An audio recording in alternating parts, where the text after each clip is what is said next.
Assalamualaikum warahmatullahi wabarakatuh. Waalaikumsalam warahmatullahi wabarakatuh. Alhamdulillah bertemu lagi pada pertemuan kali ini. Di sini Ibu akan membahas tentang suhu dan kalor. Nah, tapi karena suhu ini sudah kita bahas di minggu kemarin, jadi kita akan melanjutkan tentang kalor ya. Nah, sebelum itu Ibu akan menanyakan lagi apa sih itu suhu. Nah, ada yang bisa menjawab suhu itu apa? Kemarin kan sudah dibahas.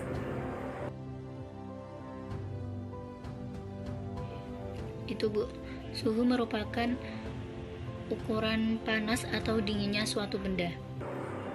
Nah ya, benar Mbak Rizka. Nah, kita lanjut saja ya. Jadi suhu itu seperti yang dijelaskan Mbak Rizka tadi. Suhu itu sangat berkaitan dengan kehidupan sehari-hari kita. Kemudian kita masuk ke kalor. Apa sih itu kalor? Nah, coba sih siapa nih yang mau menjelaskan apa itu kalor?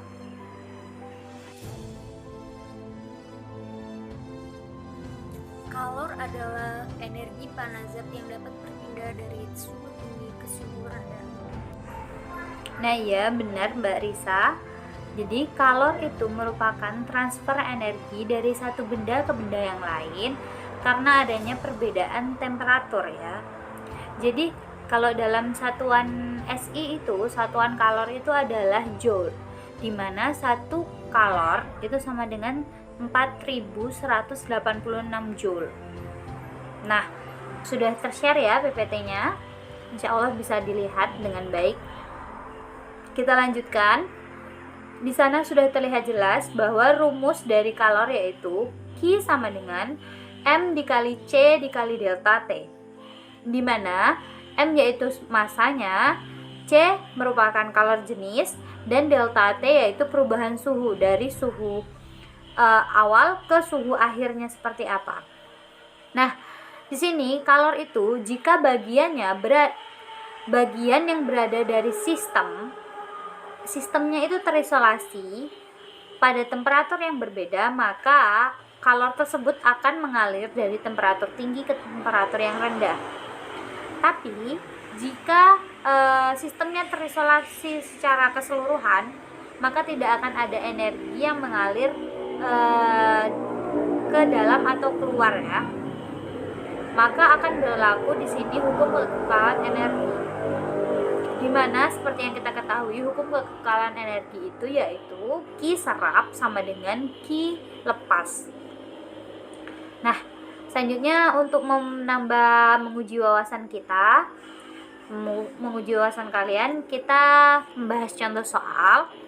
Contoh soalnya seperti yang terlihat di PPT, yaitu hitunglah jumlah kalor yang diperlukan untuk menaikkan suhu 20 kilo besi dengan C 0,11 kalori per gram derajat Celcius dari 10 derajat Celcius ke 90 derajat Celcius juga. Nah, di sini yang diketahui apa sih? Yang diketahui pertama yaitu masanya. Masanya yaitu 20 kilo besi. Kemudian C-nya 0,11 kalori per gram derajat Celcius. Kemudian delta T-nya. Delta T-nya berarti dari yang tinggi dikurang ke yang dari yang akhir dikurang ke yang awal. Jadi 90 dikurang dengan 10 derajat Celcius. Maka 20 kilo kita rubah dulu ke gram ya. Kan tadi 20 kg, sekarang kita rubah ke gram, jadi 20 dikali 10 pangkat 3 gram dikali 0,11 kalori per gram derajat Celcius dikali 90 dikurang 10 derajat Celcius. Jadi jawabannya, nah, kalian bisa lihat sendiri di PPT. Kemudian kita masuk ke perpindahan kalor. Perpindahan kalor ini terbagi menjadi 3, yaitu ada konduksi, konveksi, dan radiasi. Nah, konduksi ini yaitu perpindahan kalor dari suatu tempat ke tempat lain dengan cara tumbukan antara molekul dengan laju aliran kalor. Seperti rumusnya, seperti yang di PPT kalian bisa lihat. Nah, untuk menguji wawasan kalian, Ibu ingin kalian mengerjakan contoh soal yang sudah ada di PPT. Silahkan kalian kerjakan terlebih dahulu. Nanti setelah dikerjakan, dikumpulkan, akan kita bahas sama-sama.